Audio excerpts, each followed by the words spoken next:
Fala rapaziada, sejam bem-vindos a mais um vídeo aqui no Primeira Fila. Eu sou o Kevin Nicolas e hoje falaremos de Guerra dos Pneus.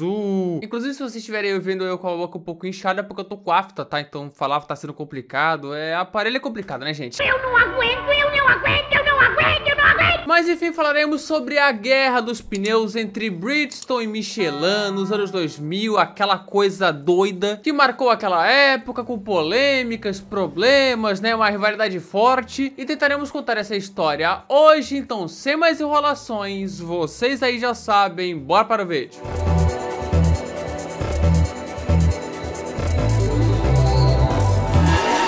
Já de início temos que entender o que foi a guerra de pneus na história da Fórmula 1, porque basicamente sempre existiu. A primeira corrida da história da Fórmula 1 logo de cara teve 3 fornecedoras diferentes de pneus. A Pirelli, que era a minoria, a Engelbert, que forneceu para um carro só, e a Dunlop, que mandava pneu para geral. A Firestone forneceu pneus nesse período, a Continental, a Avon... Pera, o quê? A Avon? Ali nos anos 50, 60, até mesmo nos anos 70 era tudo muito livre. As regras não eram tão rígidas. Então havia essa variedade grande de fornecedoras de pneus para essas equipes. E cada uma escolhia a melhor para elas. Durante esse período aconteceu algumas revoluções nos pneus. Como a Firestone inventando pneu slick no GP da Espanha de 72. A Goodyear, que entrou em 64 e dominou a Fórmula 1 até 97. Se tornando até hoje, mesmo com Bridgestone e Pirelli em seu período solo, a fornecedora de pneus com mais vitórias na história, com 368. Impressionante. Mas nos anos 80 as guerras de pneus começaram a tomar uma força maior, quando Pirelli e Goodyear foram as fornecedoras por um bom tempo, de 81 a 91, com exceção de 87 e 88, pois a Pirelli não estava no grid. A Goodyear era a preferida da maioria das equipes, especialmente as grandes, enquanto a Pirelli tinha poucos clientes, às vezes pegava ali uma Brabham, né, que foi a maior parceira, uma Tyrrell e até mesmo a Benetton, e tinha como seu grande trunfo o pneu único de classificação, que gerou resultados como no GP dos Estados Unidos de 1990, com um grid completamente bagunçado por conta desses pneus. Mas após 92, a Goodyear reinava soberana, fornecedora única, até chegar então a Bridgestone, marca japonesa que teve uma breve passagem na Fórmula 1 em 76 e 77 com apenas 2 corridas disputadas. Pô, gente, é sério, tá difícil falar, cara, a minha dicção já é ruim, ainda com afta, pô. Mas aparecia em 97 fornecendo pneus para Arrows, Prost, Minardi e Stewart. Nenhuma equipe grande. O resto era tudo Goodyear. Só que aí a Goodyear dava adeus à Fórmula 1 em 1998 por conta das novas regras que eu já vou falar. E assim a Bridgestone se tornava a fornecedora única de pneus. E sobre as regras, ao mesmo tempo a Fórmula 1 introduzia os pneus com ranhuras.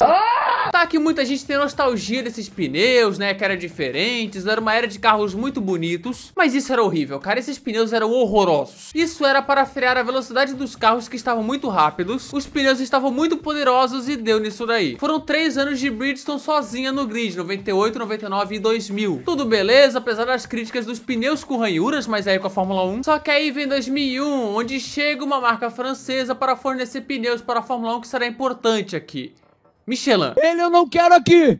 Ele não quer aqui! Então teria o início da famigerada Guerra dos Pneus dos anos 2000, a maior de todas. Eu estou sentindo uma treta! Já começa a diferença na construção dos pneus. Os pneus Bridgestone eram os mais tradicionais, redondinhos e tals, enquanto os Michelin eram mais quadrados, com maior área de contato com o asfalto, que tinha seus benefícios e malefícios. Por isso que o Alonso nos tempos de Renault pilotava dessa forma aí, para extrair o máximo dos pneus Michelin. Em 2001, 5 equipes usavam pneus Michelin: Williams, Benetton, Jaguar, Minardi e Prost, enquanto 6 equipes utilizavam os pneus Bridgestone: Ferrari, McLaren, BAR, Jordan, Arrows e Sauber. Até ali mais do mesmo das outras guerras de pneus, 13 vitórias da Bridgestone contra 4 da Michelin. Porém, depois o negócio foi se intensificando. Em 2002, a McLaren pula o muro e passa a utilizar pneus Michelin. Com isso, a Bridgestone tinha apenas a Ferrari como equipe grande. Senti o meio com cheiro de clorofila aí no ar. Enquanto a Michelin tinha McLaren, Williams e Renault. E nisso começávamos a sentir alguns efeitos dessa guerra entre as duas. Existia o lado bom 1, que era a concorrência que não existe hoje, então as fornecedoras sempre buscavam fazer o melhor pneu possível para desbancar a concorrência e vencer. Isso não ocorre hoje, pois existe apenas uma fornecedora, mas isso gerou efeitos colaterais. Por conta dessa concorrência, a Bridgestone, por exemplo, fazia os pneus pensando na Ferrari, mais especificamente para o Schumacher. Então não era um pneu bom universal, era um pneu bom para o estilo de pilotagem do Schumacher, pois era o cara com mais chances de vencer. É verdade. O resto que se lasque. O mesmo para a Michelin, que focava suas forças nas principais equipes. Quando era a McLaren, foco nela. Quando era a Williams, foco nela. Quando era a Renault, foco nela. E foi assim dessa forma até 2006, onde existiam algumas vantagens para cada um. Por exemplo, os pneus Michelin rendiam melhor em condições de temperatura mais alta, calor, enquanto a Bridgestone rendia melhor em condições mais frias, amenas. Em 2002 mesmo, a Bridgestone era melhor na chuva. Com as mudanças para os pneus de chuva únicos de 2003, a Bridgestone era melhor em condições de transição intermediários, enquanto a Michelin era melhor na chuva extrema. A Michelin era mais rápida nos qualis, enquanto a Bridgestone conseguia ter stints longos melhores na corrida. Então várias vantagens e desvantagens deixavam a disputa muito polarizada. Em 2002, com a temporada de domínio da Ferrari, a Bridgestone dominou com 15 vitórias a 2. Em 2004, a mesma coisa, 15 vitórias a 3. Porém, em 2003, víamos ali que quando o equilíbrio é maior, a diferença nos pneus é crucial. É verdade que as provas iniciais daquele ano tiveram muitos erros da Ferrari e do Schumacher, que foram determinantes para os resultados. Mas na meiuca do campeonato, a Fórmula 1 enfrentou muito calor na fase europeia, por conta da forte onda de calor que afetou a Europa em 2003. E nessas condições, meu irmão, a Williams era extremamente forte. Venceu 3 no espaço de 4 corridas, o Montoya entrou na briga do campeonato, muito por conta de que os pneus de Michelin rendiam muito melhor em condições de calor forte. Sabe a Mercedes agora em 2024 que andava muito bem em pistas mais frias? Então, imagina isso aí em 2003, só que sendo muito maior por conta dos pneus. É isso aí.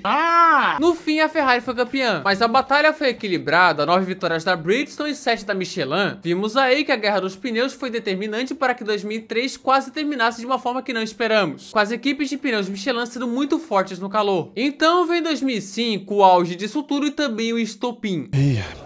Para aquela temporada, a FIA, para frear a Ferrari, mudou as suas regras. E assim não teríamos mais a troca de pneus naquele ano, somente para casos de pneus danificados como furo de pneu. Então o jogo de pneus teria que durar todo o final de semana, quali mais corrida. Quem teve a ideia? Exatamente, eu quero saber quem é o pai dessa ideia. Isso favoreceu demais a Michelin, que venceu 18 das 19 corridas daquele ano, fez 18 de 19 poles, 47 pódios da Michelin contra 10 da Bridgestone, e a Ferrari foi imensamente prejudicada. Triste, não é, pessoal? Isso porque as únicas equipes que usavam pneus Michelin em 2005 eram Ferrari e as fracas Jordan e Minardi. O resto era tudo pneu Michelin. As coisas estavam lindas para a Michelin, que estava dominando a Fórmula 1, surrando a Bridgestone. Até que veio o GP dos Estados Unidos de 2005 em Indianápolis. Não.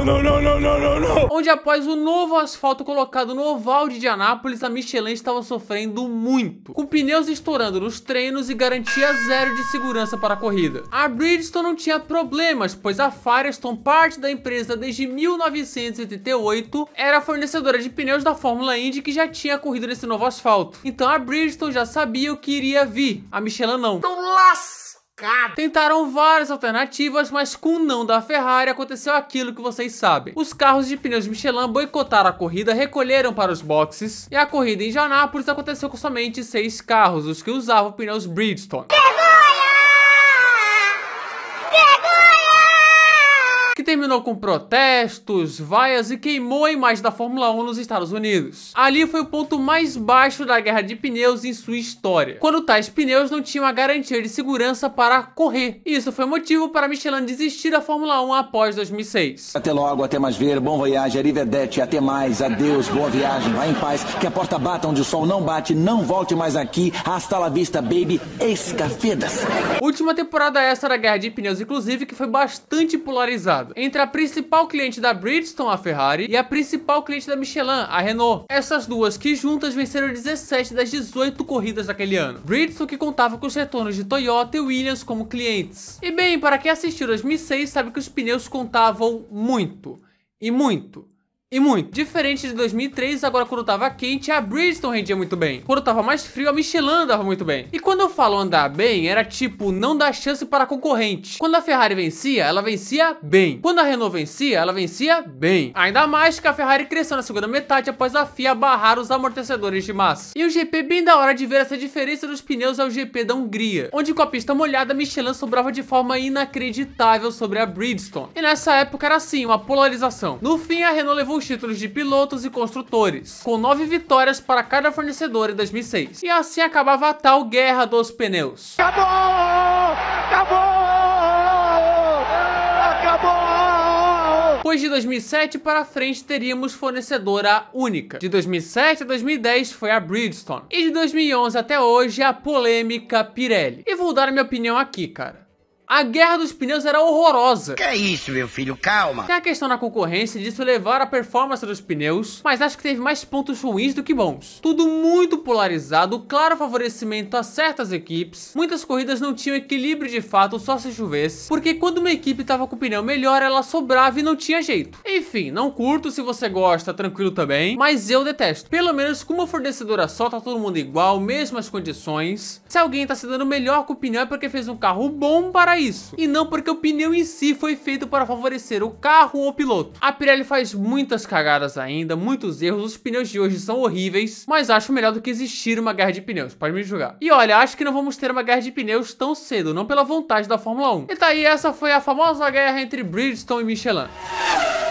Tá aí, gente, se você gostou desse vídeo, se inscreva aqui no canal, ative as notificações, clique no gostei e espalhe esse vídeo aí com a rapaziada. Tamo junto. Me siga no Instagram, @primeirafilaf1, também no Twitter, @KevinNicolasPF1 e entre no nosso Discord na descrição. Valeu os membros, se quiser virar um, tem o botãozinho de seja membro aqui embaixo, tá? Se quiser, show. Se não quiser, beleza. Mande sugestões aqui nos comentários. E é isso, muito obrigado que assistiu o vídeo até aqui. Fala com o BR comentário fixado, nós tamo junto. Falou.